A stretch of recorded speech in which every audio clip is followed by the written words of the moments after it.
That's going to be unpleasant to listen to. Oh, is that actually being recorded? Yeah. Oh, yeah. We're not going to use that. Yeah, we're going to use that. So should we say hello? No, I think we're past it now. I thought we were just testing the levels. Well, we were. But we were also making a meaningful contribution to snort history. Now you understand the full Leroy experience. Oh, my God. The Leroy Jenkins little baby snorts. I don't think people know. We got to try to get it on mic once. Yeah, if I were to entice him over here close enough to the mic, he would snort. But yeah, if you were to lower your face for him to give you a lick on the nose. Yeah, he gives kisses, but he can't do it without snorting, so he just snorts all the time. And Our it's little really piglet. cute. He snores a lot too. He might have sleep apnea. Oh, he definitely has sleep apnea. It's pretty loud. He's like part pig and part cow and part dog. Yeah, he likes to graze in the pasture that is our garden that we didn't do this year, so it's all overgrown. That's so funny. He jumps over the chicken wire fence I put around it. He does a vertical leap of like 3 feet. Uh-huh.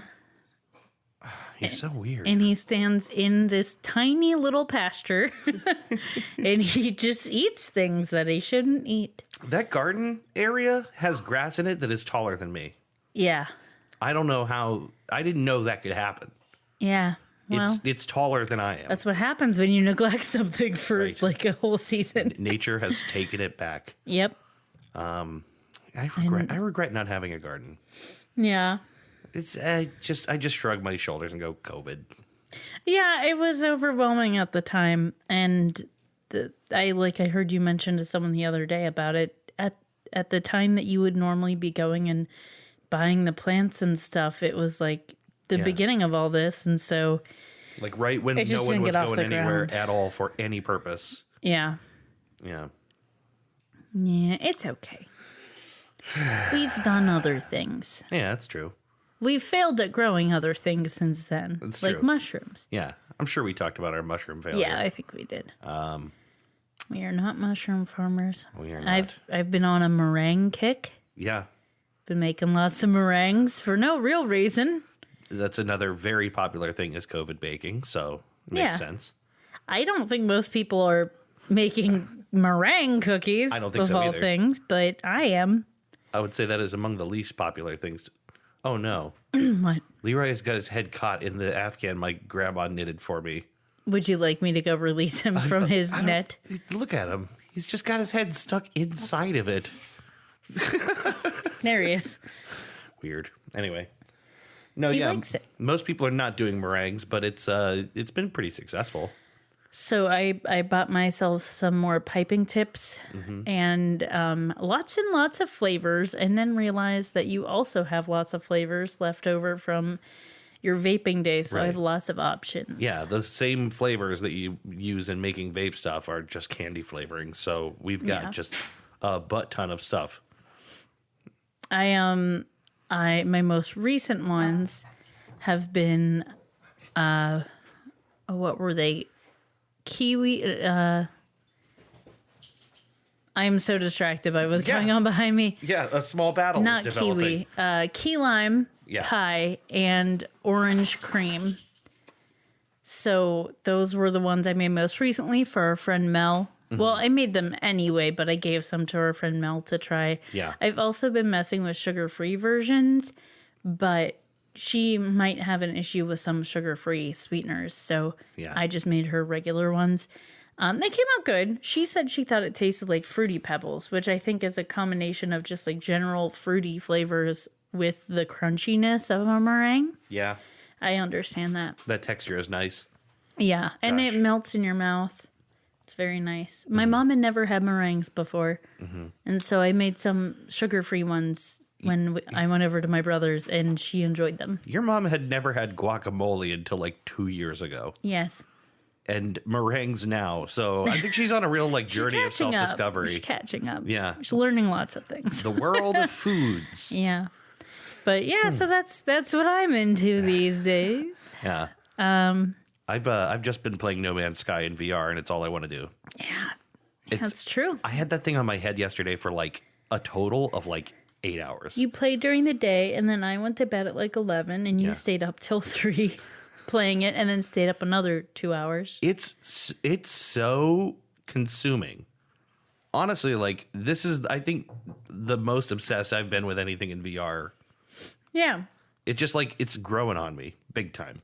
Part of it is that you said it feels like very organic and immersive in that game. They did the VR gestures so well. Like, they were very thoughtful about the things that you do. Yeah. Like to get things to work in the game. The gesture of reaching over your shoulder and pulling your like blaster out from behind your back is so cool. Yeah.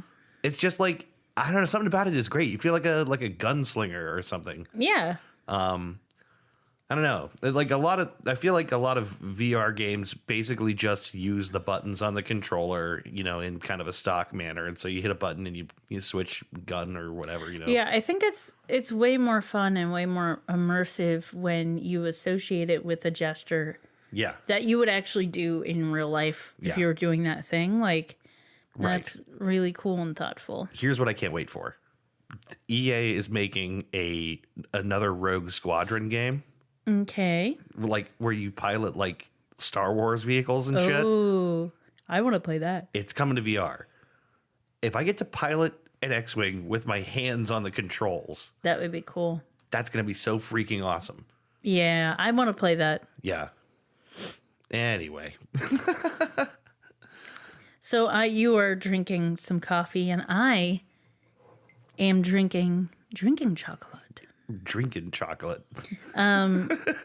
Brewing chocolate more specifically, and even more specifically, it's cryo brew, CRIO brew. Okay.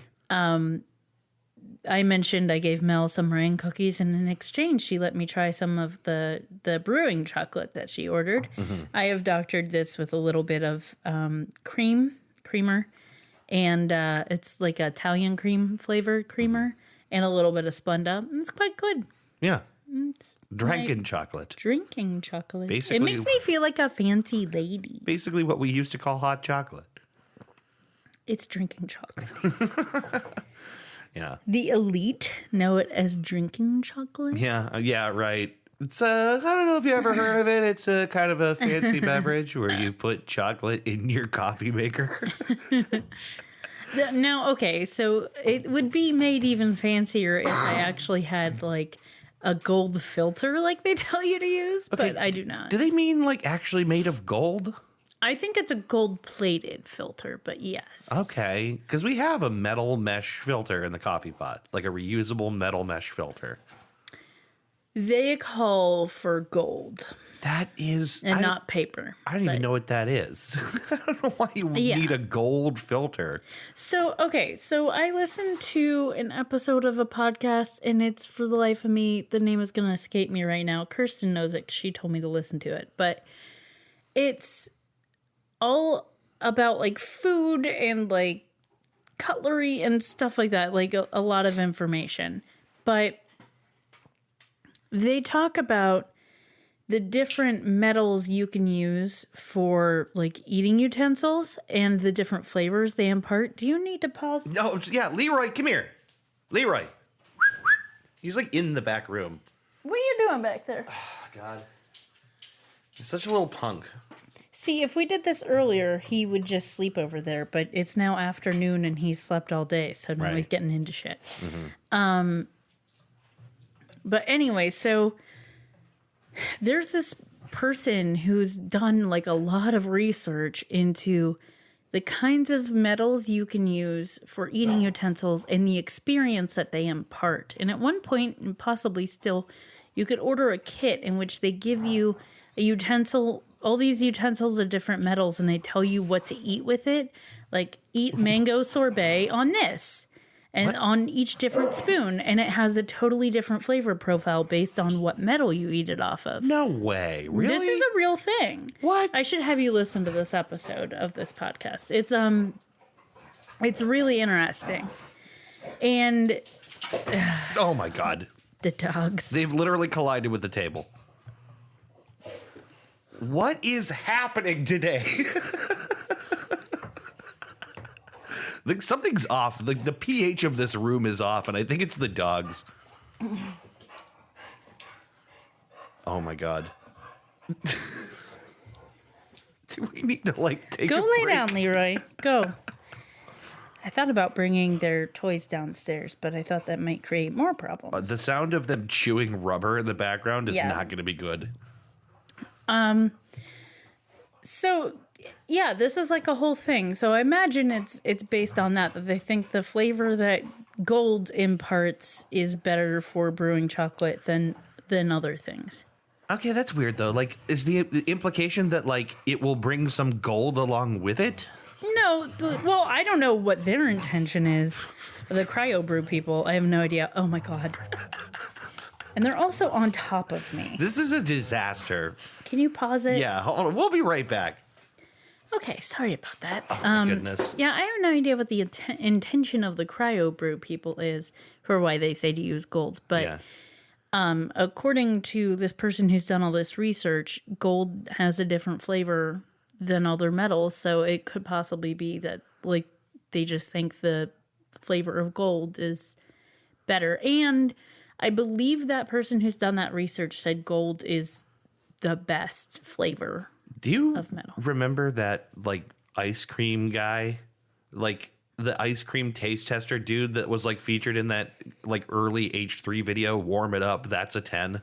No. Do you remember that? The guy who's like, he's like talking about how he tests ice cream and he's got like a scoop full of ice cream on a golden spoon and he eats it and he's like aerating his palate while he eats it and he's going flavors, cream. Like, I don't remember this. you don't remember this? But the gold spoon is a thing. Yeah. Yeah, I totally forgot about that until just now. But I think that's a thing. Warm It Up, that's a 10. Do you remember That's that? a 10. I don't remember. I'm telling you I don't remember this. Well, it's like really, it's fairly unforgettable because Ethan replaced his eyes with his mouth. So all his mouth and eyes are all going like... That's very strange. Yeah, it is very strange. It's bothering me that I can't remember the name of this podcast, so I'm trying to find it. Gastropod is the name of the podcast, and it's the very first episode titled The Golden Spoon. Okay. And it's about utensils and their history and how people use them, and then eventually the different metals and the flavors. And there might even be like a museum dedicated to this.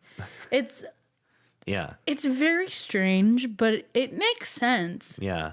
But like stainless steel definitely has a flavor. Silver definitely has a flavor. Yeah. I guess that's true. When you think about it, if you put a spoon in your mouth, you tasted something. Silver was like what people wanted, right? But apparently the flavor that it imparts isn't that great. Yeah. Gold is where it's at, apparently. Isn't there something to the thing about silver turning your blood bluish or something weird? It can if you ingest a lot of silver. Yeah. I think I remember that being like tied to and the also phrase the blue bloods. bloods. Yeah. For like a reason. I feel like they're connected. That could be a bunch of bullshit, but I remember reading something about that. It can. There have been people who've ingested like a lot of colloidal silver and they have turned blue. Yeah. Or they like naturally produce things similar to that and they turn blue. One of the guys I used to work with like had colloidal silver as like pills or something like that and would take it as like a supplement. I think my dad has like an ointment or something. Yeah. It's just, I don't know what people are doing. People putting in their bodies. I don't get it. So I was going to tell a story about a cool dream I had, but I don't know if... Yeah, you should. So this is exciting for me because I don't remember my dreams most of the time. Yeah. And when I do, they're usually like fairly boring and not that interesting. But the other night I had this really cool dream and a little bit scary. If you guys remember like James Patterson novels and like the movies that came out with Morgan Freeman in them, where they're like psychological thriller murder mystery things, and a lot of times there's like a strong female lead character or something, which of course is Morgan Freeman. And no, it's Ashley Judd in that movie. But Morgan Freeman is the strong female lead we need. I don't know. Is Morgan Freeman not cool anymore? I think he's not cool anymore. I haven't heard anything. Oh, yeah. Morgan Freeman is solidly under a Me Too umbrella. Oh, geez. Yeah. That was a big thing. Like, all these women were like, yeah, working with him is super horrible because he's like a big creep. Oh, man. Everyone's awful. Anyway. So, anyway. So get that feeling of like the early 2000s psycho thriller drama with a thoroughly unblemished Morgan Freeman. He's not in my dream. Oh, okay, good. But basically, for some reason, there's this little shop. It is in the physical location where my childhood home is, but it's a shop. And I think there's like food and little gifts and stuff. And someone I knew owned it, and I was helping, like working there to help.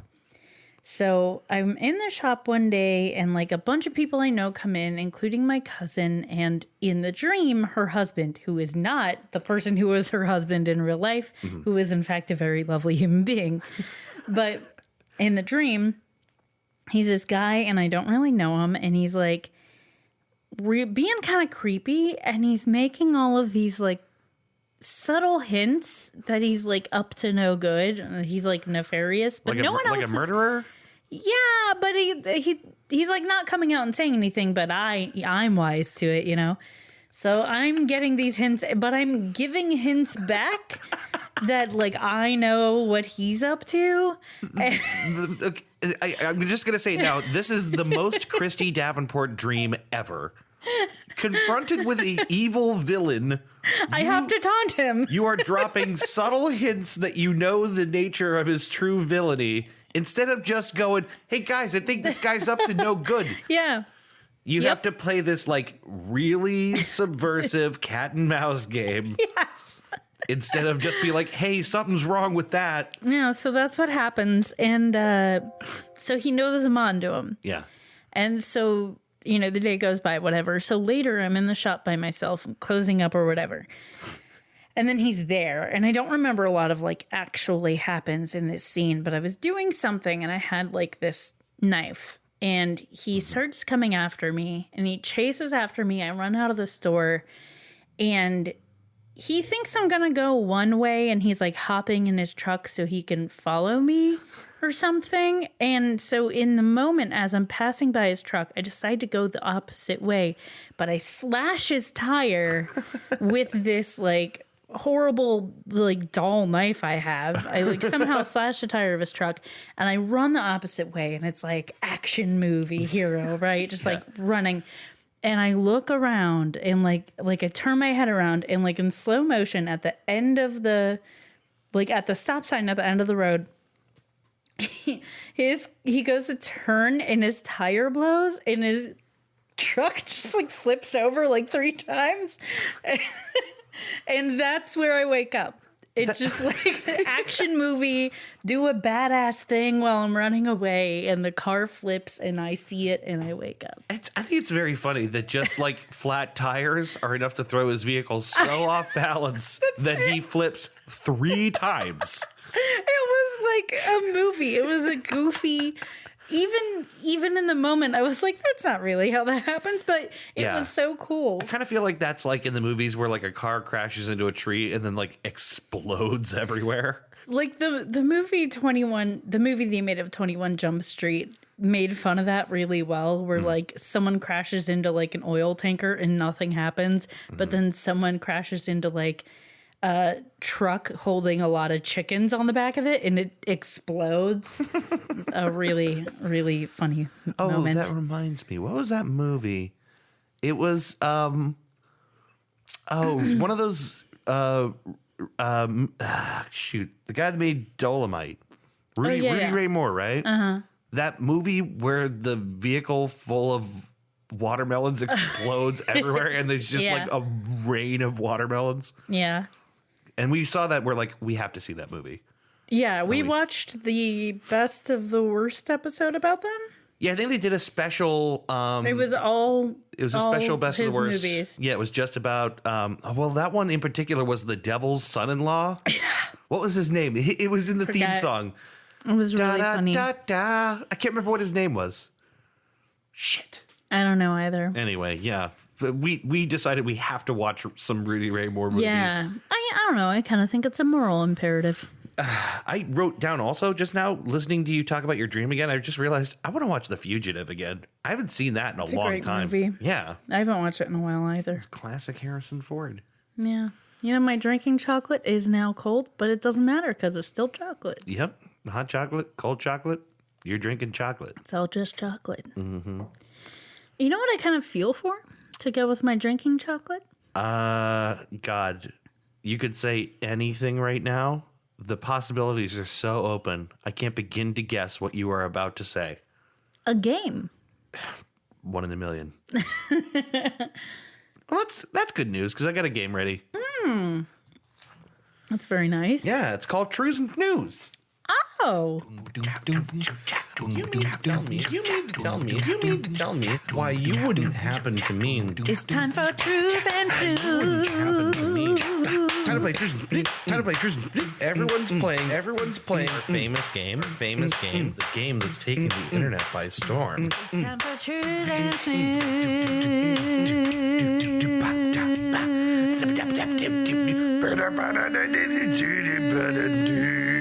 A Merv Griffin production.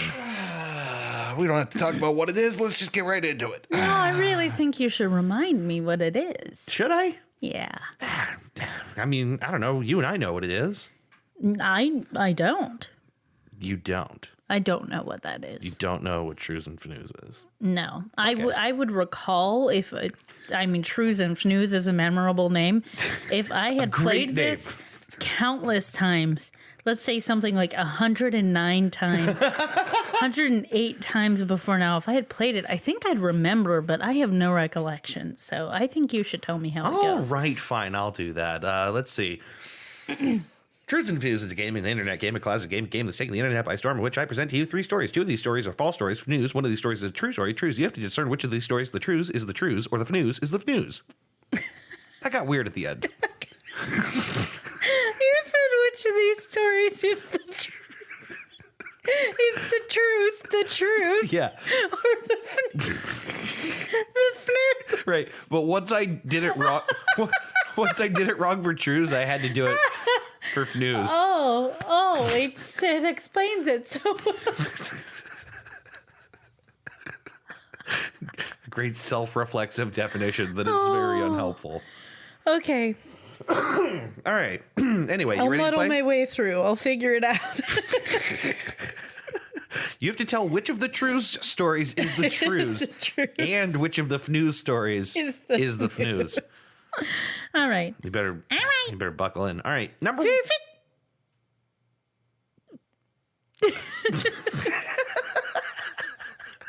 Why are we like this today? I don't know.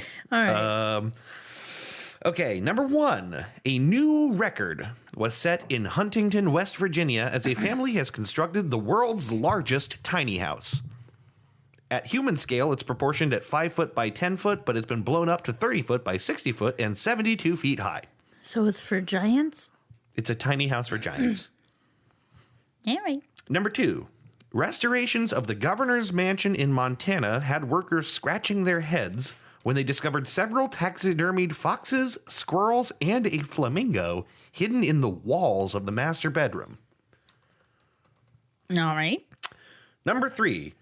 In Lake Charles, Louisiana, officials voted to keep a Confederate statue standing. Then, just days later, God said nope, and the statue was ripped to the ground by Hurricane Laura. All right, I want a refresher. All right, one more. Number 1. A new record was set in Huntington, West Virginia, as a family has constructed the world's largest tiny house. At human scale, it's proportioned at 5 foot by 10 foot, but it's been blown up to 30 foot by 60 foot and 72 feet high. Okay. Number 2. Restorations of the governor's mansion in Montana had workers scratching their heads when they discovered several taxidermied foxes, squirrels, and a flamingo hidden in the walls of the master bedroom. Number 3, in Lake Charles, Louisiana, officials voted to keep a Confederate statue standing. Just days later, God said nope, and the statue was ripped to the ground by Hurricane Laura. So I have a confession. You maybe know which one it is. I already know which one it is.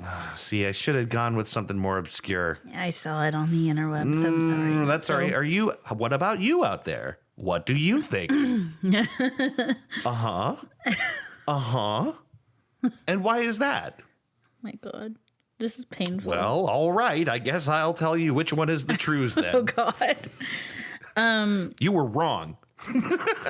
So just to prove that I know. Yeah. Number 3, Hurricane Laura. Let me give my recaps. But Hurricane Laura knocking over the statue is the truth. No. Yes. Yeah. Yes, I know it is. I hate when this happens. This has only happened like 4 times in the history of Truths and Foods. Yeah, we have a fairly good track record. Yeah. Okay. It's the first time it's happened recently, I think. Mm-hmm. My first one is a tiny house for giants in Huntington, West Virginia. Is that you, McElroy's? The McElroy. Because it seems like something they would do. Yeah, it does seem like something they would do. Rancho Parade, remember that? Yeah, where they tried to rebrand tarantulas. The tarantula into a friendly animal everyone could like, and they called them ranchos. Yep. Second one I just called Taxidermy Palooza. Third one I called Hurricane Laura Suffers No Fools. Hey, can we do a fun thing? Which of the other 2 would you have guessed? If you didn't have the third one. The thing is, those were both really good because I could see someone like the McElroys doing the first one. And people are finding weird shit in houses when they go to update the house and stuff all the time. I always wonder if there's like a Great Depression kind of cash stash somewhere in this house. Yeah. Like even the dude better, a Great Depression era cat stash, which is just taxidermied cats. No, it's just like the dude that lived here. I just always wonder, like, it's in his so old age, weird that you did taxidermy because that's gonna come up in my story. There is a mention of taxidermy. Oh, really? It's very weird. I don't know which one I would have chosen because those are both really good. I think I might have chosen the second one. Yeah. That one, when I was writing it, I'm like, this is so weird. It almost feels like it has to be true. Well, I mean, I don't know how many people who listen to us also have listened to My Favorite Murder, but they talk about stories of like people finding weird shit in walls and stuff all the time. Like people send them their stories of this happening, and it's like really common. Yeah. And obviously, like a bunch of weird taxidermy is not common, but I could see it happening. So just real briefly, the thing about this house and like the guy that lived here before, and the reason this house, the one we live in, the one we are in, not the governor's mansion of Montana. I don't know anything about that. I don't even know if they have one. I assume they do. So the dude that lived in this house before I moved in, but anyway, he was a World War II vet. And he was captured at the Battle of the Bulge. He was actually a POW. Oh. And he's documented in Youngstown State University's oral history project. Someone like interviewed him. There's like you can read his story. I'm assuming you looked him up after you moved in because you were curious. Yeah, I did. I can't remember why either. I feel like one of those like I live in his house and there's still some of his things here and you're curious. Here's the weirder thing is that like I looked him up before I moved in. Oh, okay. And when I got the keys from his son, I was able to be like, listen, I just want you to know I read up about your dad and like he sounds like a hero. Like I was able to actually know this before I moved in. Okay, what did his son say? He was like obviously like still very much missing his dad, so like I don't know. I wanted to say something nice to him, but like the story is very compelling. He was captured, and so the whole point of me saying this is that I always wonder if a guy like that who like went through some real shit, like if he maybe had some kind of secret stuff in the walls in case of an emergency, I don't know. It's just like it's one of those things that like. Probably not, but it just kind of chews at your head a little bit. Well, there's only one solution. take down every wall, Yep. rip everything out. Yep. Destroy our house utterly. And then never fully put it back together. This house is going to be an open floor plan. There will be no rooms. There will be no floors. It will be a door That's that what goes they into mean. a hole in the basement. That's what they mean by open floor plan, right? Yeah, right. Open floors. Anyway, so no, you were right. The Confederate statue was toppled by an angry god by way of hurricane. That's the way I'm choosing to interpret it. I like it.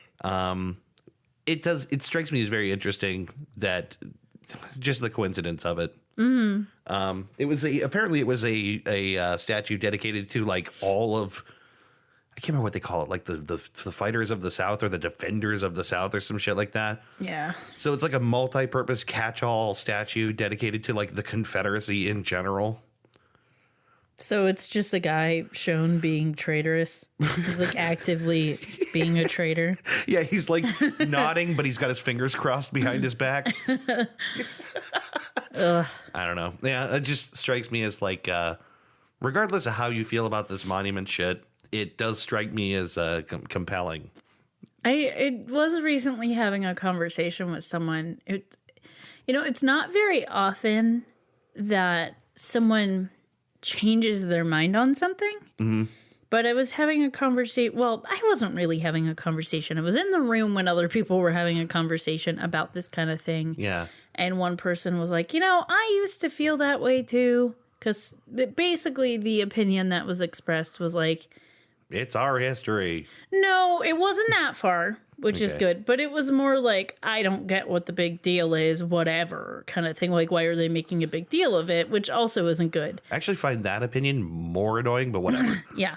But the other person was like, I used to feel that way too. But then like I did some reading and realized, I think they said something about like, it's history as well. And he's like, they put these statues up like in the 70s. Yeah, right. Exactly. Like this like once I realized that, I had a lot less like empathy for it. Yeah. And it's not very often that someone changes their opinion but like through doing a little reading and like actually caring enough to pay attention was like, oh yeah, no, like those statues are kind of bullshit, and I got no problem with people wanting to take them down. So it was on John Oliver's program that I learned that the statue of Nathan Bedford Forrest or whatever, that would like, they had a big dedication ceremony to it. There's video footage of it in color because it was so recent. And like that shit went up at a time where the message is pretty clearly like, hey, we are not letting this go. It came up as they were constructed as a clear message to make people during the civil rights movement to tell black people that they were not okay with them. Yeah. That's why they went up. And that's not a message I want to honor. That's not a part of history that I embrace. Okay, here's the thing. Here's a hot take. This is the hot take segment of the show where I issue hot takes. All right. I'm hungry for some hot takes. Hit me. I appreciate the idea that statues have a historical significance. Mm-hmm. Even if that's like an ugly historical significance that we shouldn't be celebrating, they have a historical significance. So put them all in a big museum dedicated to this shitty part of our history. And shame them adequately. Or at least just like regard them for what they are. And like to people who are like, well, it's our history. Fair enough. Put it where we put historical shit. Yeah, it's a history of being fucking awful and willfully racist and then trying to cover that racism with something else. Maybe it belongs in a museum and not in our public squares where I'm fine with dismantling them and letting them be rubble. I'm kind of okay with it too, but I'm just saying like the alternative is they shouldn't be in public places where they attempt to stand for us. That doesn't make sense. All right. Hot take. This has been Hot Takes. Well, every time you say hot takes, I just think of hot cakes, and then I want a pancake. Big old stack of hot takes.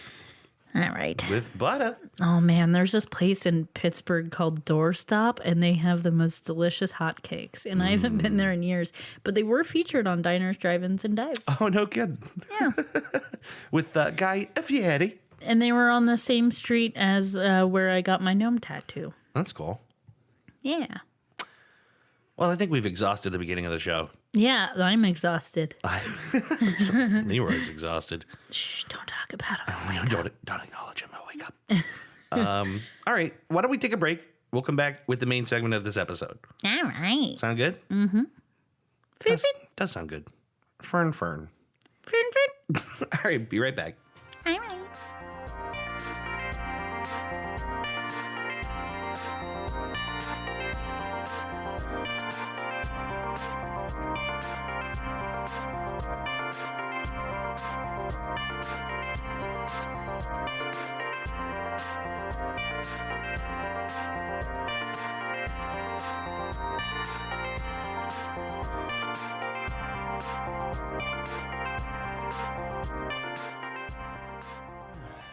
We are back.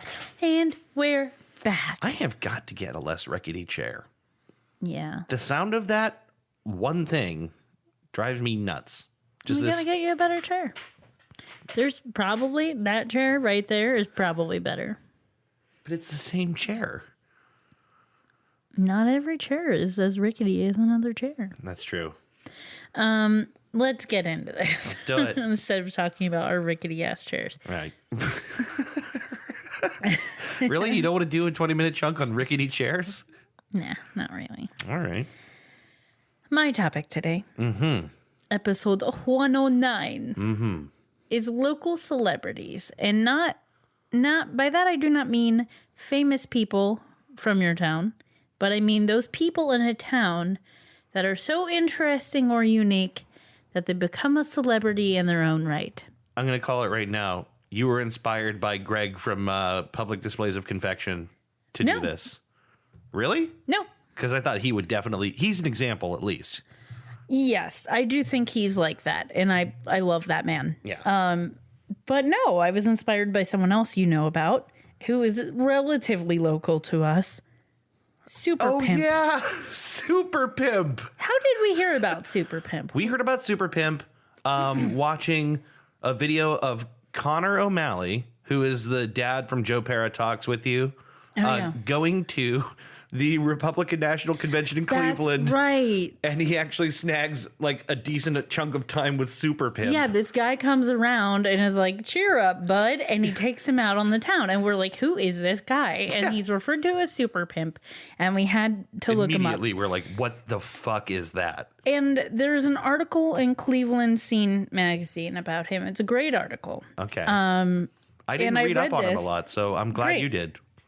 I read this and I was like, it's not enough for a full episode, so I've padded it out with some other characters. But he's worth knowing about. So he is known as Superpimp. His real name is David Michael Toth. He's from Cleveland, Ohio. Well, he lives in Cleveland, Ohio now. Yeah.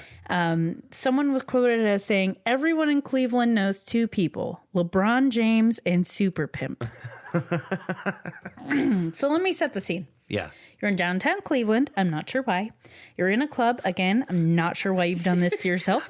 You're taking in the scenery, and you see this middle-aged man with a mustache and expressive eyebrows wearing a highlighter pink suit. Yeah. All eyes are on him. He's signing autographs and garnering attention, a lot of which is from attractive young women. He's probably got a lady on each arm. And then after enjoying a couple of bourbons or snake bites or two, he's off to the next club. His normal haunts are Velvet Dog, Barley House, and the Blind Pig on West 6th. Sometimes he gets an early start over at Bar Louie to catch some of the tourists. Those tourists of Cleveland. And here's a quote from the article, which I thought was so well written and sets the scene so well if you want an idea of what this guy is or what he looks like. No matter where Toth goes, no matter the crowd, the curious draw in for a closer look, trying to get the score on why a guy with 30 years on the rest of the room shows up looking like a cryogenically preserved 70s swinger who's been de-iced and taken shopping at a Detroit police auction. Oh, yeah. You know, that sounds familiar. I think I read it to you when I read it, because it's a great description. Yeah. Do yourselves a paper? Do yourselves a paper. Do yourselves a paper. Do yourselves a favor and look up Superpimp or David Toth. This article will probably come up. He also has a website, so you can just see his pictures and stuff on there too. Yeah. He does. He has a website. I remember looking that up immediately. He'll do events, motivational speaking. I do get to that later. Yeah.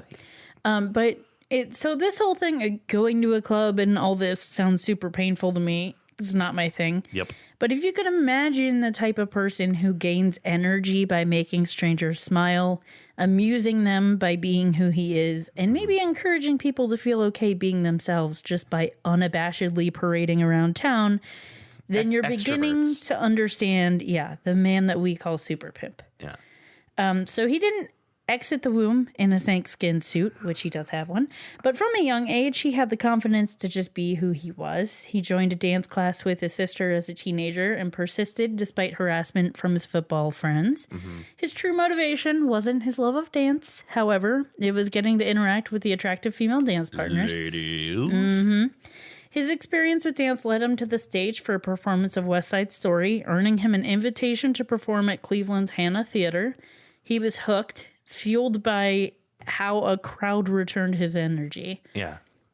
His theater career wasn't meant to be, as his country had other ideas in mind for David Toth. Oh, no. In 1968, he was drafted into the Army to fight in Vietnam. Yeah. And originally, he turned down the opportunity to go to officer school. He changed his mind after he witnessed a sergeant beating an out-of-shape private to the point of brain damage. Wait, what? So he reported it. And then on the home front, because you know how the military was, especially at that time, like, there's movies about it. You don't just report this stuff. Yeah, right. Know? So he also told his family, he told his dad about what he witnessed and that he reported it because it was wrong and awful. And so his dad went to local people, Congress people, and eventually the base got a call from Washington saying, you do not touch Toth. Yeah. Like, there cannot be one hair out of place on his head because we know, like, yeah, right. Can't. That's retaliation and we'll know it. Yeah. So after the dust settled, he decided he was going to go to officer school after all, because he was hoping that he could be a positive influence if he had the power to do things the straight and fair way. So then he rises through the ranks. He's eventually in charge of 300-man intelligence company in Okinawa. Wow. He then became an aide to a general, delivering secret messages in a locked briefcase that was shackled to his wrist. No shit. Yep. He was a captain by age 24, working in the States for the NSA. And he planned to stay in the Army for a long time and earn a hefty pension. But when things were winding down after 1973, the Army cut loose officers that didn't have a college degree. Wow. So then he was back in Lorain, Ohio with no plan. Oh, my God. And the way he talks about the military is that, like, it was the perfect job for him. Like, it was, there's things that you do things the way you're supposed to do them. And if you do them well, you rise up the ranks, and there's order and roles and structure. And he loved it. And he's not the only person that I've heard stories that, like, really enjoyed being in the military, even if everything about it wasn't positive. They did love it. And for one reason or another, were unable to continue their career and weren't necessarily helped by the military afterwards. And that's really fucking shitty. Yeah. But he served his country, and then he was back in Lorain, Ohio, and didn't really know what to do. So for a while, he was a bouncer at a bar in Amherst, which is a name that came up in our game of Monster of the Week last night, which I laughed when that came up. But so he served through the late 70s and 80s, rolling the dice on entrepreneurial ventures. Eventually, he moved to Phoenix, where he sold stereos. And when the bank account was low, he would try something else. He said that's when his, juices got flowing, was when he had to figure something out. If I had money, I was in the comfort zone. But what really got my creative juices going is when I didn't have any money. Then I knew I would have to go out and let everything flow to make something happen. The whole thing was not to work hard. Yeah. In 83, he returned home to Ohio by September. And unfortunately, that Christmas Eve, his mom suffered a debilitating stroke. So it just, happenstance that he came home when he did and had a little more time with her. And then in the 90s, he kind of bottomed out. He followed a love interest to Alliance, and when it didn't work out, he became a fixture in the bars. He stood out in the eye-catching suits he had started collecting in the 80s. And at the end of the night, he returned to an unheated trailer in a small town in Stark County. No one knew the people he went out with, the people who saw him out, who liked his, crazy personality, had no idea that that's the kind of life that he was living. Yeah, right. I would not ever have guessed that. Yeah. So he couldn't get a job. Both of his parents had passed away. He had lost several friends to cancer. He's in a very bad place. And the one thing he looked forward to were visits with his daughter, Kelly, who was born in 1994. And even those were fewer and far between than he'd like because they were having a custody dispute. And one day he was playing with his daughter and she got this look on her face and he felt like she was sizing him up. Like she was little, you know, but he just felt like she was looking at, really looking at him. Okay. And he that was when he decided he had to figure something out for his life. Like he couldn't just float by. He's like, my daughter is looking at me like, what's this dude about? It's funny, though, how kids can do that. Yeah, I mean, I'm sure she wasn't really thinking that, but they make you self-reflect, right? Yeah, right. Because you want to earn their feelings for you. A little bit, you kind of see the way that they feel about you just from how they look at you. And that can be kind of revelatory. So he responded to a radio ad looking for salespeople for Progressive Insurance, and he got the job, and he moved to Mentor, Ohio. It wasn't long before he was checking out the local nightlife, basically as soon as he got his first paycheck. So until he got full custody of his daughter, he worked a late shift at Progressive until 9 p.m., and he didn't want to get late start going out, so he would bring his loud suits with him so he could start his evening at a reasonable time. Then change in the bathroom at the end of the workday. He said his coworkers could set their clocks by him. And now that he has Kelly full-time, at least according to the article, I don't know when that came out, he starts his days earlier, clocks out at 5, cooks dinner for his daughter, and then dons his crazy suit and he heads out. Though a crowd often gathers around him, he doesn't have a posse. He doesn't go out with a group of people. It's just him. Yeah. He also said he's single and he doesn't intend to change that anytime soon. Even at a family gathering, Toth wears one of his famous suits. His sister says he's always the butt of the family's jokes, but it just rolls off of him. Yeah. On this occasion, Superpimp is joined by 5 male fans, ranging in age from their 20s to 30s, one of whom coined the moniker Superpimp. I don't know how to pronounce this name. I'm assuming it's Wet because it's spelled N-G-E-T, and N-G is usually the weh sound. But Paul Wet was on MySpace when he noticed this same guy in bright suits showing up in pictures on all of his friends' pages. So he made a MySpace page for the guy, randomly using the name Superpimp, because he obviously didn't know his real name. Sure. Oh God, that's so amazing. So he basically is approaching him like a who is this guy? This guy's just like the super pimp. He's everywhere. He's discovering and documenting a man known only to him as Superpimp. Yeah, so the page gained popularity overnight. The people wanted to be friends with the page and all this. And eventually he filled in Toth when he met him in person. He ran into him. He was like, I have to tell you that I made this page about you. And he said Toth was super cool about it. And they kind of became friends. So would that be a weird conversation to have, wouldn't it? Yeah. Listen, I know we've never met. I run a profile about you and Right. I've created the character Superpimp for you. Yeah. And he said he was cool about it. And he also witnessed people like chanting like Superpimp, like when they see Toth. Like it took off and Toth embraced it. I wonder if he noticed people chanting Superpimp And was like, what is before. happening? Probably. That would have been really weird. So maybe for him, when someone was like, listen, I made this page, I called it this, he was like, oh, well, at least that explains something. Boy, that really puts my mind at ease. Because people have just been calling me Superpimp everywhere I go. But also, if your personality is what Toast seems to be, if people just start chanting Superpimp at you, he's probably like, yeah, all right. Yeah, I kind of am. So these days, Superpimp is investing in his brand. And, oh, wait, I missed a bit. So among the family members who take Superpimp in stride is Toast's own daughter, Kelly. So Yeah. whereas this is directly from the article, whereas most teens might cringe if their father's social life were as amped up as Toast's, she just politely shrugs it off. He's just always been this way, she says. This is nothing new. That actually doesn't necessarily ring like, sure, I'm proud of my old Well, it's not that Superpimp she's dad. proud, but it's also like, hey, this is just him, you know? Yeah. Also, I need to point out that he does this like 4 days a week that he goes out. Like this is Wow. he does this a lot. I struggle This is to go exhausting. out one day a week. Right. These days, Superpimp is investing in his brand and making a go of being a professional famous person. Mm-hmm. He has a website, t-shirts, and he's bookable for events.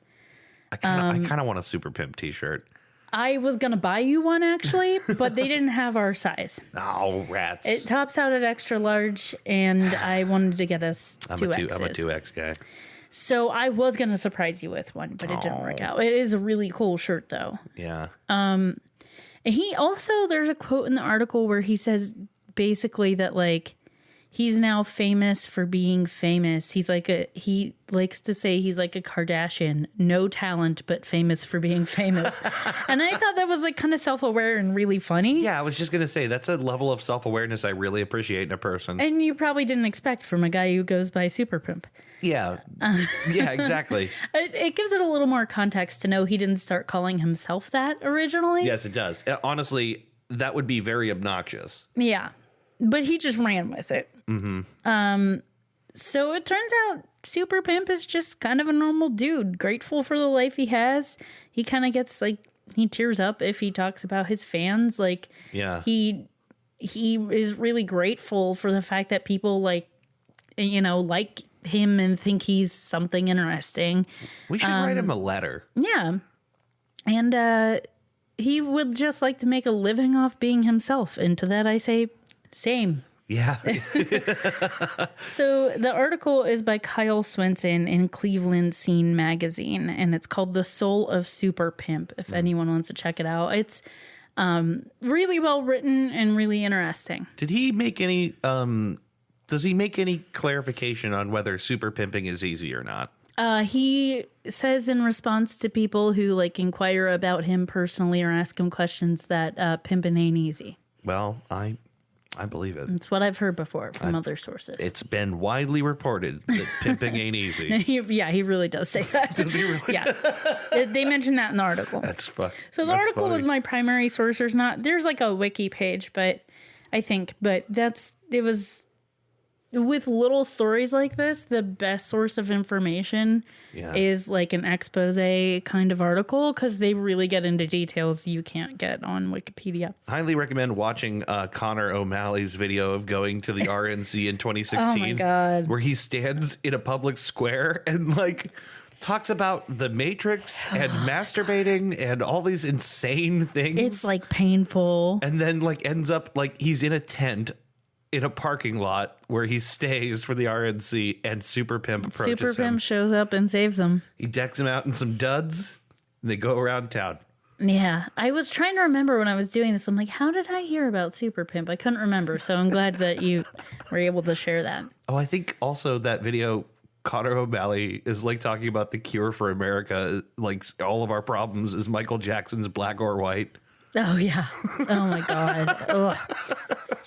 He plays that uncomfortable character so convincingly. I think he might be a genius. Yeah. I thought you were going to say piece of shit. I think he might be a real piece of shit. Well, it's that thing about satire when it's done convincingly enough. Oh, he's so good. I mean, I watched tons of his videos now at this point. Yeah. He's met Alex Jones more than once. Oh, my God. It's anyway. Anyway. Okay, so my next one. This is such a great story, and I don't know how I didn't know about it before, and I don't remember how I came across it. It came up when I was looking into something else, and I was like, I have to write this down because it needs to go into an episode at some point. Yeah. Have you heard of this?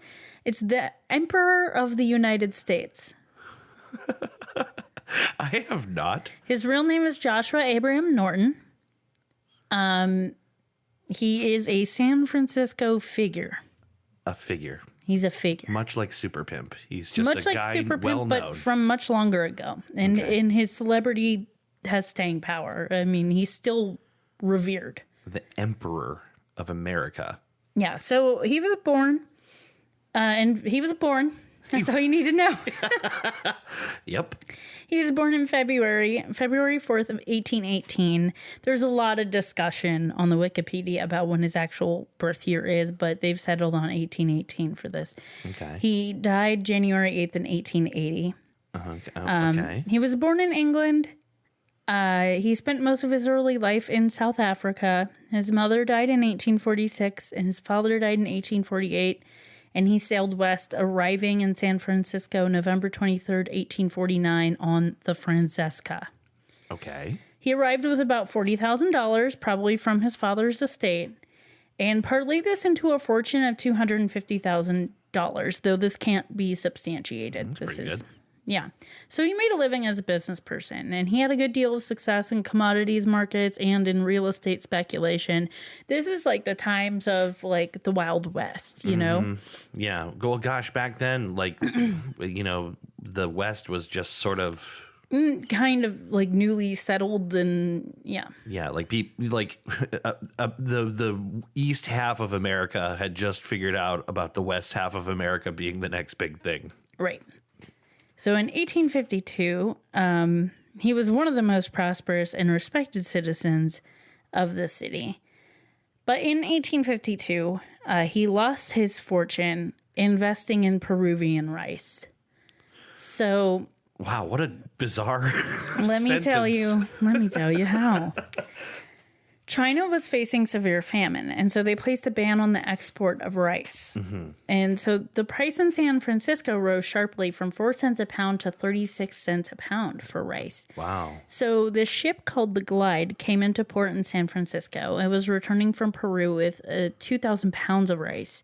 And he bought the entire shipment for $25,000, 12.5 cents a pound, hoping to corner the market. So not necessarily the most goodwill thing he was doing. He was trying to make bank off of it, but... Yeah, that's definitely like opportunistic. Yeah, so shortly after signing a contract for all of this rice on this ship, several other shiploads of rice arrived from Peru. So the price plummeted to 3 cents a pound. He bought it for 12.5 cents a pound. Oh, he bought that thing, and this is like all the rice. This is all the rice. And then more ships come in. Oh. So he tried to void the contract. He claimed he was misled as to the quality of the rice. So he spent 1853 to 1856 in litigation with the rice dealers. He prevailed in the lower courts, but it went all the way to the Supreme Court of California, where they ruled against him. Wow. Lucas Turner and Company Bank foreclosed on his real estate holdings in North Beach in order to pay his debt. And he filed for bankruptcy in 1858 and started living in reduced circumstances at a working class boarding house. Mm-hmm. So in 1859, he was discontented with what he felt were the inadequacies of legal and political structures of the United States. In September 17th, 1859, he distributed letters to various newspapers in the city proclaiming himself Emperor of the United States. At the peremptory request and desire of a large majority of... This is exactly what he wrote. Yeah. At the peremptory request and desire of a large majority of the citizens of the United States, I, Joshua Norton, formerly of Aljoa Bay, Cape of Good Hope, and now for the last 9 years and 10 months past part of San Francisco... 9 years and 10 months past... of San Francisco, California, declare and proclaim myself Emperor of these United States, and in virtue of the authority thereby in me vested, do hereby order and direct the representatives of the different states of the Union to assemble in musical hall of this city on the first day of February next. Then and there to make such alterations in the existing laws of the Union as may ameliorate the evils under which the country is laboring, and thereby cause confidence to exist both at home and abroad in our stability and integrity. Norton the First, Emperor of the United States. He's a freeman on the range. Yeah. He does not consent to your laws. Announcement was printed by the editor of the San Francisco Daily Evening Bulletin for the lulz, basically. He was like... yeah, this is hilarious. And so he printed it. And thus began Norton's 21-year reign over America. He issued many decrees on matters of the state. Wow. And in October 12th, 1859, he decreed that they should fully abolish Congress. He said, fraud and corruption prevent a fair and proper expression of the public voice, that open violation of the laws are constantly occurring, caused by mobs, parties, factions, and undue influence of political sects, that the citizen has not that protection of person and property which he is entitled. And, you know, we've been better ever since he banished Congress. Wait. Shit. Wow. February 1860, Norton ordered all interested parties to assemble at Platt's Music Hall in San Francisco to remedy the evil complained of. On March 1860, he summoned the army to depose the elected officials of Congress. Norton's orders were obviously ignored, and Congress carried on congressing. He ordered the dissolution of the Republic. Okay. He forbade the assembly of any members of the former Congress. Norton's battle against elected leaders of America continued for the remainder of his life. In 1862, he issued a mandate that ordered Roman Catholic Church and Protestant churches to publicly ordain him as emperor. And he was hoping to resolve the disputes that resulted in the Civil War. In 1863, he added Protector of Mexico to his title after Napoleon III invaded Mexico. So he's Norton the First, Emperor of the United States and Protector of Mexico. Oh my goodness. August 12th, 1869, he declared abolition of Democratic and Republican parties. He wanted to get rid of party strife. This guy didn't have bad ideas. All of his ideas were bad. He sounds like a pretty good emperor, honestly. Yeah, so he was serious about people treating his home, San Francisco, with respect. In 1872, he issued a stern edict. So this is supposedly from Norton, but this one can't be confirmed. But it said, whoever after due and proper warning shall be heard to utter the abominable word Frisco, which has no linguistic or other warrant, shall be deemed guilty of high misdemeanor and shall pay into the imperial treasury as penalty the sum of $25. Wait a minute. So he's basically got a swear jar for people who say Frisco? Yes. I'm not totally on board with that, but all right. He was proud of where he came from. Yeah, right. Or where he was living now. Yeah. Some of Norton's ideas were visionary and reveal some foresight. He submitted instructions to form a League of Nations. He forbade conflict between religions or their sects. He decreed construction of a suspension bridge or tunnel connecting Oakland and San Francisco. Later decrees showed irritation and demanded arrests for lack of prompt obedience by authorities. Long after his death, structures similar to Norton's bridge and tunnel idea were built in the form of the San Francisco-Oakland Bay Bridge and the Trans-Bay Tube, and there have been campaigns to rename the bridge the Emperor Norton Bridge. They have not been realized, but there is some recognition there that I'll get into later. I would so sign that petition. So the Emperor's daily routine at the time. He wore a uniform. It was a blue uniform with gold plated epaulets. given to him by officers of U.S. Army post at the Presidio of San Francisco. He also wore a beaver hat decorated with a peacock feather and a rosette. Totally normal. Carried a cane or an umbrella. Sure, if you're an emperor, you need a good cane. Yeah. Or umbrella. Or umbrella. He spent his days inspecting San Francisco's streets. He inspected the condition of the sidewalks, the streetcars, the appearance of the police officers. He frequently gave lengthy philosophical expositions on a variety of topics to anyone within earshot. The caricaturist Edward Jump started a rumor that two noted stray dogs, Lazarus and Bummer, were Norton's pets. I'll get to Lazarus and Bummer later. Okay. Because Norton ate at free lunch counters and he would often share his meals with the dogs. But he did not own them. They weren't his. They were just like strays. Yeah. But like they're as much his dogs as he is the emperor, at least. Right. 1867 Special Officer Armand Barbier of the local auxiliary force. So he was not police, though the members of this force were titled policemen. They were technically private security guards paid by neighborhood residents and business owners. So he arrested Norton to commit him to involuntary treatment for a mental disorder. I mean, obviously this guy has some shit. Well, I was going to ask, like, how much do we have the sense he really believed what he was doing? I think he really believed in the things he was saying.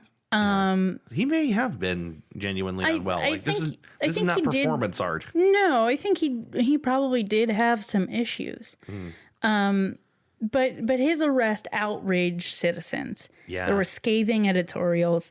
In the Daily Alta, they wrote that he had shed no blood, robbed no one, and despoiled no country, which is more that can be said of his fellows in that line. Yeah. The police chief, Patrick Crowley, ordered Norton released and issued a formal apology on the behalf of the police force. In response, Norton granted Barbier an imperial pardon. Thereafter, police officers saluted Norton as he passed. Wow. So Norton did receive some tokens of his position. In 1870, the U.S. Census lists Joshua Norton as a 50-year-old man and residing at 624 Commercial Street. His occupation was listed as emperor. It also does note that he was insane.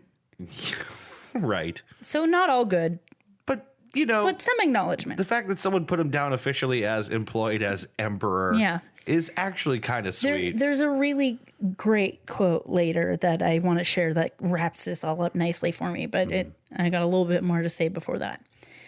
In the 1860s and 70s, there were anti-Chinese demonstrations in the poorer districts resulting in riots. And in the 70s, there were further rallies that took place across from City Hall. And they were led by a man named Dennis Kearney, who was a leader of anti-Chinese Working Men's Party of California. So on April 20th, 1878, Norton arrived before the start of the rally and challenged Kearney.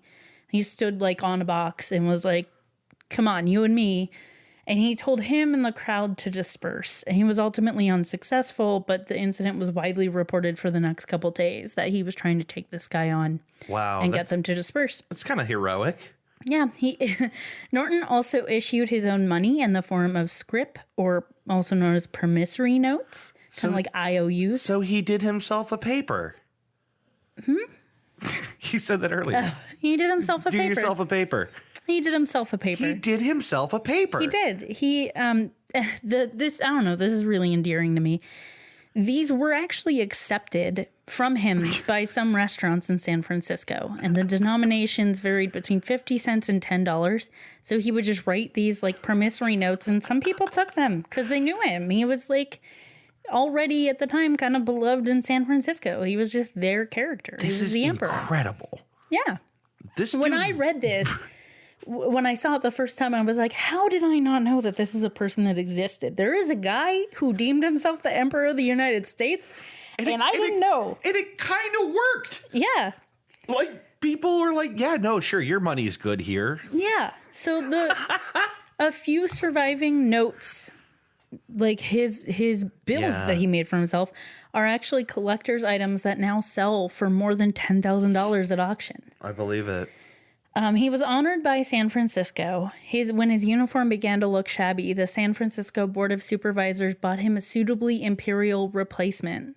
Norton sent them a very genuine thank you note and issued a patent of nobility and perpetuity for each of the supervisors. Isn't that so sweet? This is like, at first this was silly. Now it's actually kind of warm in my heart. Yeah. So there are lots of tales of the emperor, lots of rumors surrounding him. Some people said he was a son of, the person in the beginning here. Napoleon III. Oh, and he was a son of Napoleon III. And then he claimed to be from Africa to try to evade persecution.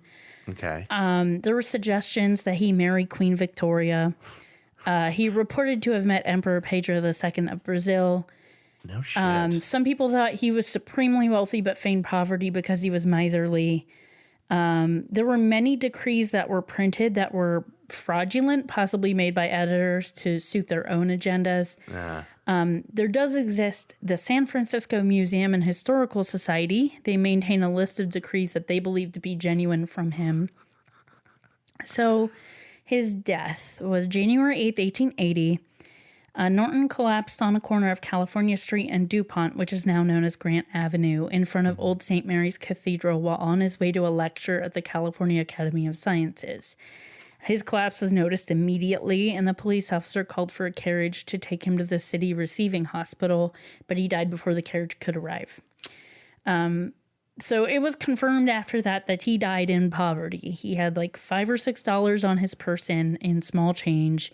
In his room, he had a single gold sovereign, which is worth about $2.50. He had an 1828 French franc. He had a handful of imperial bonds that he sold to tourists at the fictitious 7% interest.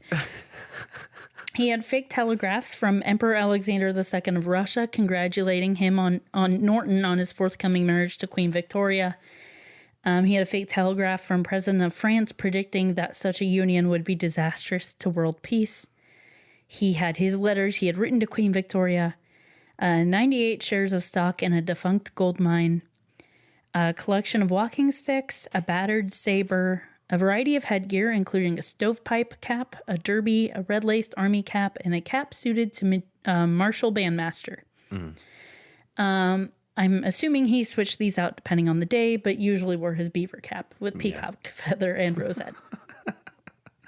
So for his funeral arrangements, he was initially to have a pauper's coffin of simple redwood, but San Francisco Businessmen's Association, it was called the Pacific Club, established a funeral fund, and he ended up having a rosewood casket, and they arranged a dignified farewell for him.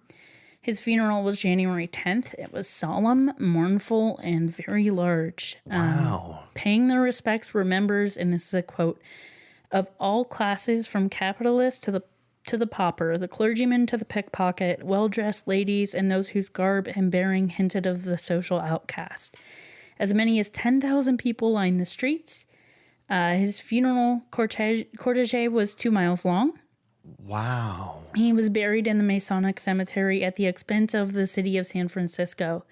In 1934, his remains were transferred to a gravesite at Woodlawn Cemetery in Colma, California, as were all graves in the city at the time. So remembering Emperor Norton, he's been immortalized as the basis of characters in the literature of Mark Twain. He was basically the character of the king in the Adventures of Huckleberry Finn was based off him. Mark Twain lived there at the time. He knew this guy. Oh, really? Robert Louis Stevenson made a character in the 1892 novel The Wrecker that was basically the emperor as well, because he was also around at the time. Like to an author, that's irresistible. And Stevenson's stepdaughter, Isabel Osborne, mentioned Norton in her autobiography. She was around at the time and saw him a little bit too. Her autobiography is called This Life I've Loved, stating that he was a gentle and kindly man and fortunately found himself in the friendliest and most sentimental city in the world. The idea being, let him be emperor if he wants to. San Francisco played the game with him. And I thought that was a great way to describe how they thought of him. Yeah. And just very, very sweet that the whole city just was like, yeah, okay, like, let's do it. It's kind of incredible. The guy, I have a hard time seeing it any other way than like he made his own reality. Yeah. And it worked. Yeah. You know, like he just like pushed through with perseverance of spirit and idea.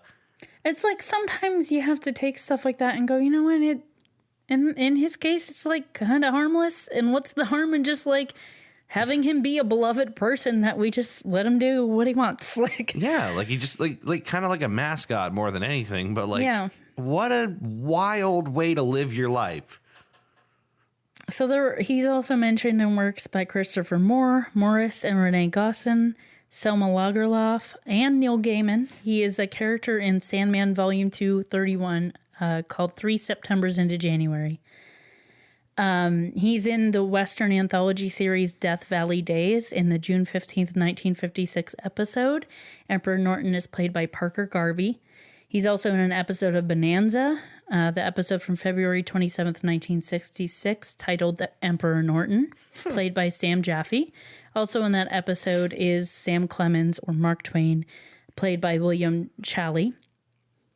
In the Crusader Kings 2 strategy game, Emperor Norton appears as the first celestial emperor of California in the history files of the After the End fan fork mod. So there's like a mod of the game that he appears in, basically, to sum that up. That's cool. I pulled that straight from the wiki, and I was like, I don't really know anything about that game, but he's mentioned there. In 1976, the Imperial Council of San Francisco conducted they started conducting annual pilgrimage to Norton's grave in Coma. January 1980, ceremonies conducted in San Francisco to honor the 100th anniversary of the death of the one and only Emperor of the United States. They also formed the Emperor Norton Trust. It was founded and based in San Francisco from 2013 to 2019. It was originally known as the Emperor's Bridge Campaign, and it's a nonprofit endeavor which engages in research, education, and advocacy to advance the legacy of Emperor Norton. Wow. He is considered a patron saint in Discordianism. And there's a park in the Republic of Molossia named Norton Park after the emperor. I don't know if you know anything about the Republic of Molossia, but it's on my list of things to do for this. Do not. It's better that way because it'll be more fun later. Okay. There's a plaque commemorating Emperor Norton's call for the construction of a suspension bridge or tunnel between San Francisco and Oakland. It was commissioned in 1939 by a group called Eclampus Vitus. It's moved around a bit, but eventually came to be displayed at the Transbay Terminal Center as of September 2019. Efforts remain to have the bridge named after Emperor Norton. And to sum his story up, I wrote, not everyone's value comes from monetary wealth and influence, but if we extend a little bit of goodwill, we can find emperors among us. It's just like as kind of a sweet story. He was just adopted by that city, and to this day, they have great love for him. So I'm just amazed. How did I not know about him? This is like, I swear, I keep learning things where I'm like, I should have known all about that. Right. It's such an interesting story. So I can't end the episode without also talking about Bummer and Lazarus, who are very well-known figures as well. Yeah, right. I forgot about them. So Bummer and Lazarus were two stray dogs that roamed the streets of San Francisco in the early 1860s. They had a unique bond, and they were prodigious ratting dogs. So at the time, San Francisco, like many places, had issues with free-ranging and stray dogs. Apparently, Los Angeles at the time had an issue that, like, humans were outnumbered 2-1 by dogs. San Francisco's problem wasn't quite to that level, but there were still quite a few stray dogs, and it caused problems, and at the time, dogs were regularly trapped and killed. But if a dog proved useful, like it was a really good ratter, it might survive. Yeah, see, this is why we spay and neuter animals now. Yeah. Like religiously, we do that. Because if you don't, your city gets overrun with stray animals. Yeah. So in 1861, hold on, let me start before that. So Bummer established himself outside of Frederick Martin's saloon in 1860 and quickly proved himself an exceptional rat killer. So they kind of let him stay around. Yeah. He was a Newfoundland mix. So if you don't know what a Newfoundland is, they tend to be pretty large dogs. They're usually, he was black and he had some white markings, but they're usually black and scruffy. Mm-hmm. So in 1861, Bummer rescued another dog from a fight with a larger dog. The dog was badly injured with a deep leg wound. He was not expected to live. Bummer coaxed him to eat and brought him scraps from his own scavenging missions. Aww. And huddled next to him to keep him warm. The injured dog recovered and was soon following Bummer around on those scavenging missions. And now I know why they called him. Yep, his recovery earned him the name of Lazarus. That's wild. And Lazarus, as it turns out, was an even better ratter than Bummer, and together they were a great team. They once finished off 85 rats in 20 minutes. Oh my God. A lot of rats. Just reflect on why there's 85 rats anywhere, though. What a horrible thought. It's fairly new for people to be staying in the same area in these amounts and to have like food around. Sanitation is probably terrible. Yeah, so that's why if a dog was really good at getting rid of rats, you kind of like turned the other way because it's better than having 85 rats. Yeah, right. 2 dogs is better than 85 rats. Would rather have stray dogs Yeah.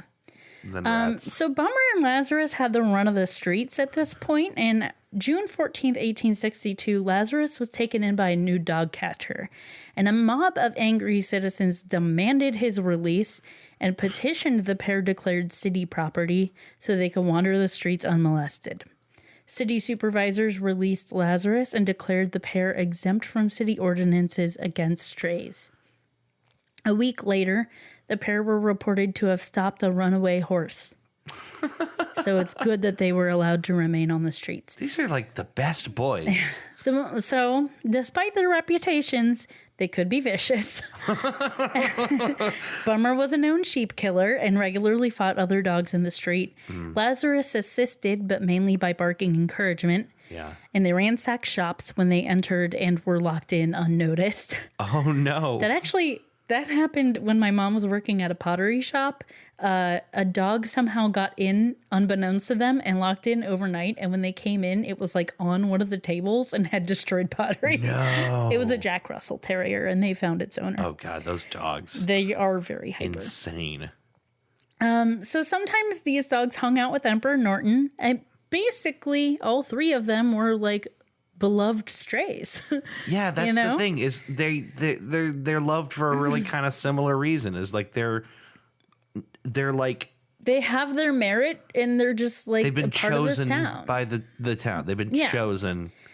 So the cartoonist Edward Jump made a lot of cartoons about Norton and these dogs and kind of started the rumor that Norton owned them. Yeah. He had a comic that was titled The 3 Bummers, and it showed Norton and the 2 dogs kind of like trying to bum food off strangers and stuff. Oh, seems a little mean, but all right. Little mean, but he was like the person who makes the satirical comics in the papers. You know? Welp. Welp. Oh, God. How do you even introduce this? We're back. We finished this episode. We had completed this episode. And then turned around and the laptop was off. So it didn't record part of the episode. So let's just do it all again. Which is, it's fine because I realized I'd forgotten part and was sort of like interjecting it later, but I can just do it here. So, my God. It's okay. This has happened like a few times. The second time it's gonna be even better. I feel like this happened to us once, and we had this really funny bit about a salad. Yeah, well, and then we lost it. Yeah.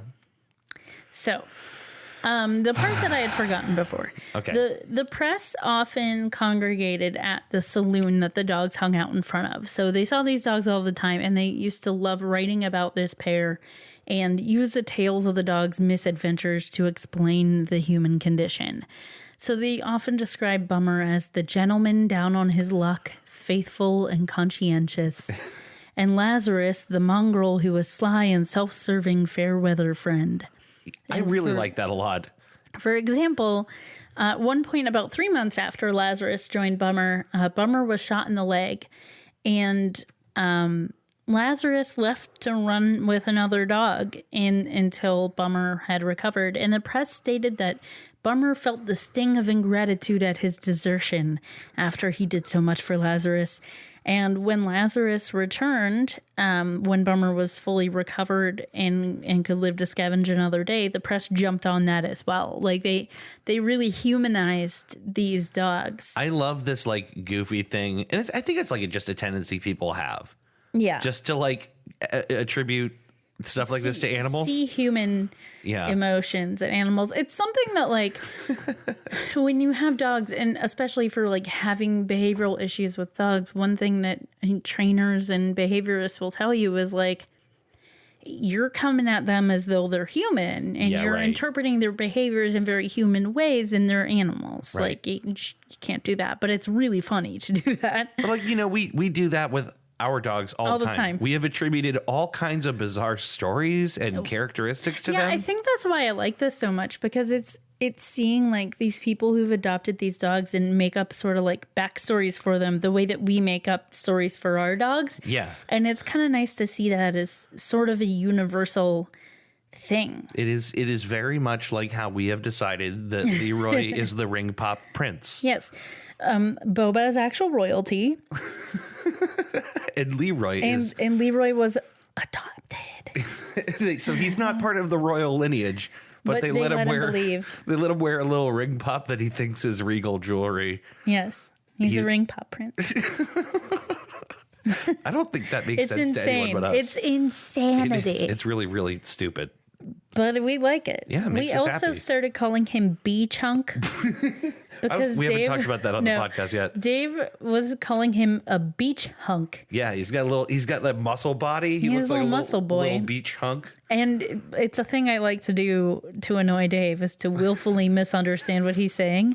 So I was like, B-Chunk? What do you mean he's a B-Chunk? And so now he's just a B-Chunk. Yeah, but the best part of that was that you went into our group chat. Yeah, went into the group chat and was just like, everyone, you need to ask Dave what a B-Chunk is.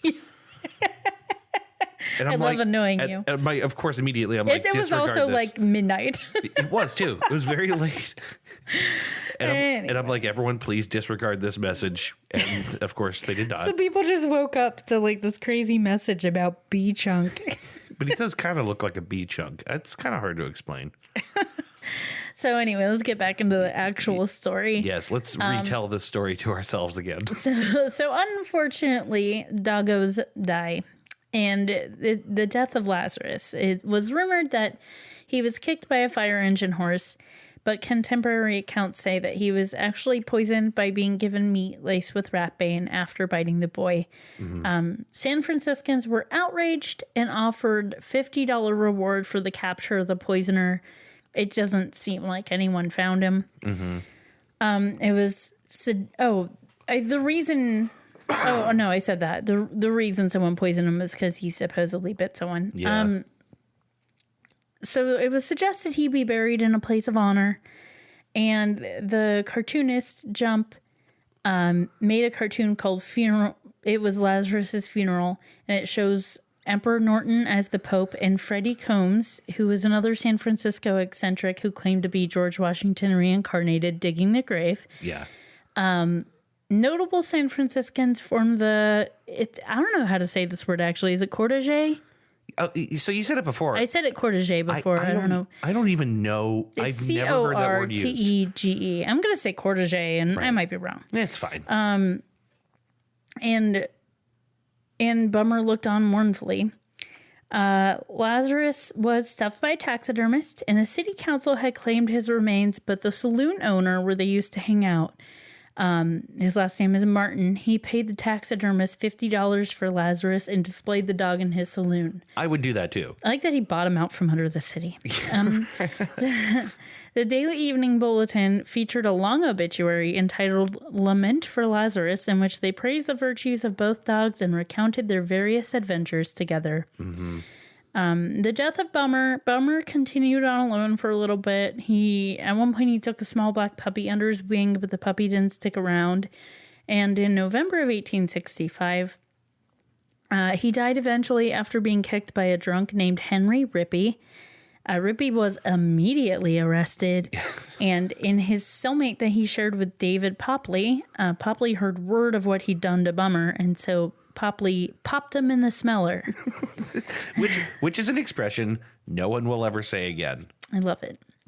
I'm going to say it all the time now. Yeah, I'm going to pop you one in the smeller, she. Bummer's passing didn't make headlines like Lazarus's did. Jump made a cartoon of Bummer laying in state, with Lazarus tucking into a table of food in the ether above him. That one's my favorite. And rats paying their respects. That one's my favorite. Yeah, you can see all these cartoons. If you look up Bummer and Lazarus, the Wikipedia comes up and these comics are all in there. Yeah. I like that one, and I like the one called The Three Bummers, which is... yeah. We talked about it right before we lost audio, actually. Yeah, I like that one best. So Mark Twain produced a eulogy for him in the Virginia City Enterprise and was reprinted in the Californian on November 11th, 1865. Yeah. And I will read it now. It's also, like, I find it a little bit, it's fun. It's hard to follow? No, it's like an interesting eulogy because it's like a little bit more, I think, an attempt to be like honest, even if it's a little mean. Yeah. Like, it's not a typical eulogy. No, because, I mean, it's about dogs. It's like... Right. And the villain dog of the, right? Like, yeah. The dog that everyone decided was, you know what? He deserved, like, you know, they deserve better than this or whatever, you know? Yeah. Like, well, let me just read it. yeah. The old vagrant Bummer is really dead at last, and although he was always more respected than his obsequious vassal, the dog Lazarus, his exit has not made half as much stir in the newspaper world as signalized the departure of the latter. I think it is because he died a natural death, died with friends around him to smooth his pillow and wipe the death damps from his brow, and receive his last words of love and resignation, because he died full of years and honor and disease and fleas. He was permitted to die a natural death, as I have said, but poor Lazarus died with his boots on, which is to say he lost his life by violence. He gave up the ghost mysteriously, at dead of night, with none to cheer his last moments or soothe his dying pains. So the murdered dog was canonized in the newspapers, his shortcomings excused and his virtues heralded to the world. But his superior, parting with his life in the fullness of time, and in the due course of nature, sinks as quietly as might the mangiest cur among us. Well, let him go. In earlier days he was courted and caressed, but latterly he has lost his comeliness, his dignity had given place to a want of self-respect, which allowed him to practice mean deceptions to regain for a moment that sympathy and notice which had become necessary to his very existence, and it was evident to all that the dog had had his day. His great popularity was gone forever. In fact, Bummer should have died sooner. There was a time when his death would have left a lasting legacy of fame to his name. Now, however, he will be forgotten in a few days. Bummer's skin is to be stuffed and placed with that of Lazarus. Mark Twain. Did you say Lazarus? I might have. Here's the thing: you also did the last time when Lazarus. On the audio Lazarus. that we lost, and I just kind of looked at you and didn't say anything, but then you did it again. It's so funny. Yeah, it's a eulogy for a scoundrel. Yeah, it's kind of nice. I like it. Yeah, it is kind of nice. It's for a dog. It's honest and. He should have died sooner. I get what he was saying. Right. He felt like go out at the peak. Right. Yeah, I get that. Because Lazarus died with his boots on, he got more attention. But also, I'd like to point out that Mark Twain is wrong. We remember them both equally. I mean, we do. Yeah. Yeah. The world does. Yeah. Now our listeners will. You're right. They live. So Bummer was Mountain. Why can't I talk? It's like you got it all right the first time, but now we got to do it again. I know.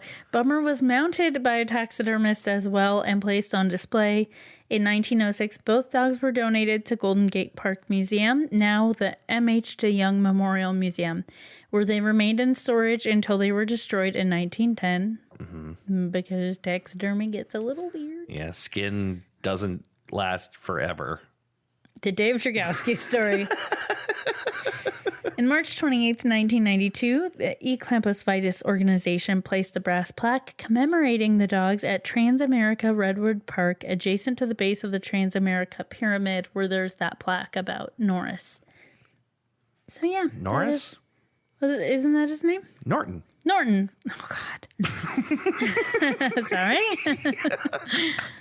We're Emperor Norton. I'm losing my steam here. We're working our way through it. Time to refuel.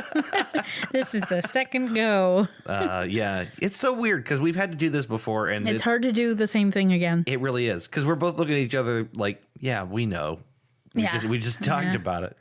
And we did this whole bit before about how our dogs are basically Bummer and Lazarus. No, but that's really the thing. Let's talk about that again. I don't care that we're repeating ourselves. The thing is, Leroy and Bo are very much like a couple of dogs with a shit ton of personality. Yeah. That like I can super see if they were like just roving street dogs, everyone would regard them as friends with like distinct motives, and Leroy would be the huckster and Bo would be the elder statesman. Yeah, everyone who meets these dogs loves them. We didn't talk about this the last time, but like when I took Leroy to the vet this last week, they had to check him because we thought maybe he had a tick in his teeth, and maybe he did, but it was gone by the time we took him to the vet, right?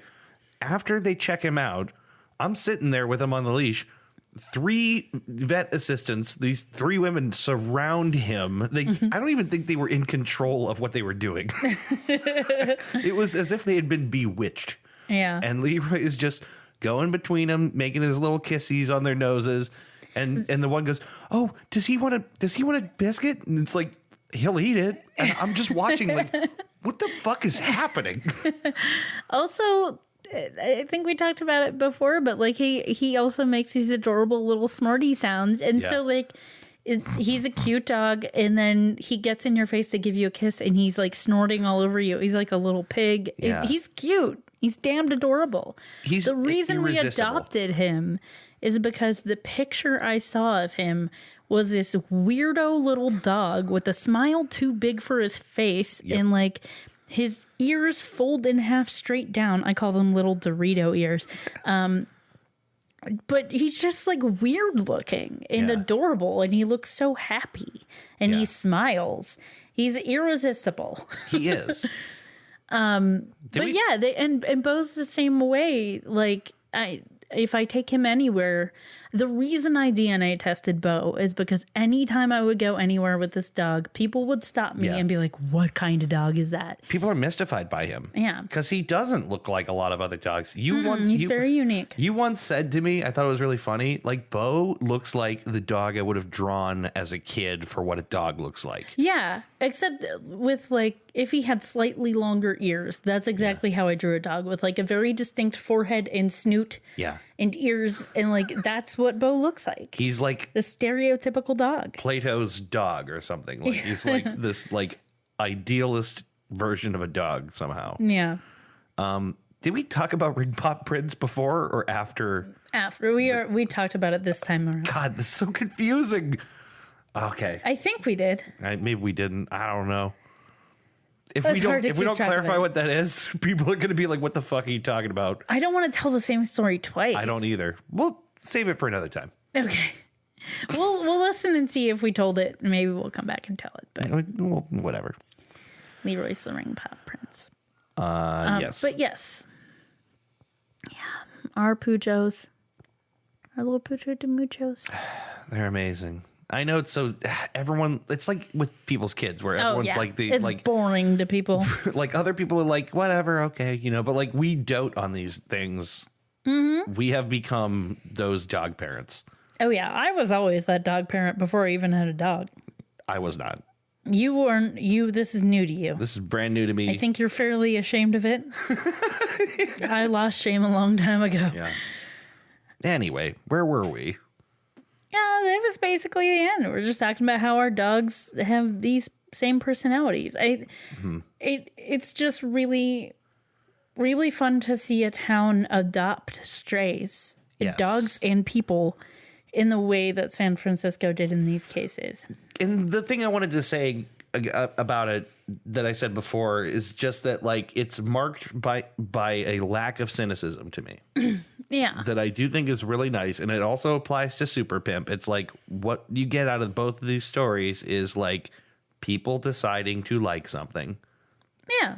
To embrace something and just embrace it. Yeah. And not have to be a dick about it or, you know, look down on it. It's very heartwarming to me. Yeah. And I said it before, but I'll say it again. I feel better now that you told me about this.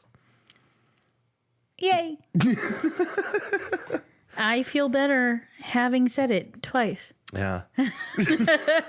It's okay. This has happened to us like maybe twice before. Yeah. And it's just always so weird and confusing. At least this time we had most of the episode. We and did. It wasn't the whole intro or something. Oh my God. That's just like so bad. Like having That to do a time whole was thing. awful. Just the whole thing over. Yeah, that one sucked. Oh my God. It was pretty early on, I think. Yeah, it was. I feel like I don't know. I thought I had a system. Now I need like a checklist. Yeah. Plug in your laptop, you idiot. Well, anyway. So that's it, huh? Yeah. That's the story That's the story. of the three The three bummers. the three bummers as well as Superpimp. Mm-hmm. We should send a letter to Superpimp. Okay. I kind of want to. All right. Just let's get I don't know Superpimp on what the we'd show. say. I feel like we'd have to pay him. We probably would. Wonder how much he goes for. Oh. Does Superpimp do podcast appearances? Let's find I bet he out. would. Although it kind of loses something to not be able to see him. Yeah, you're right. The appeal of Superpimp is very much He's a personality meant for at least video. Yeah. Really in person, but at least video. Yeah. You can't encapsulate him just with voice alone. Mm-hmm. You gotta see those suits. The suit's too loud. You wouldn't be able to hear us over it. That's true. My God, what does that sound? Oh, it's your Just suit. a suit. Anyway, I guess we're done again. This is a weird day. It's like it's almost 5. Mm-hmm. We're never doing this late. It's like always we're like done by 2. So this is just kind of an odd day to begin with. It's okay. It's fine. Still a good day. Yeah, it can still be a good day. Mm-hmm. And will. Yeah, right. But anyway, I guess thanks for listening to Goose Chase. Goose Chase. We'll be back in a couple of weeks Goose Chase. with Goose Chase. Goose Chase. Thanks for listening again, too. Goose Chase. We'll be back. Have a great couple of weeks. Bye-bye. Bye.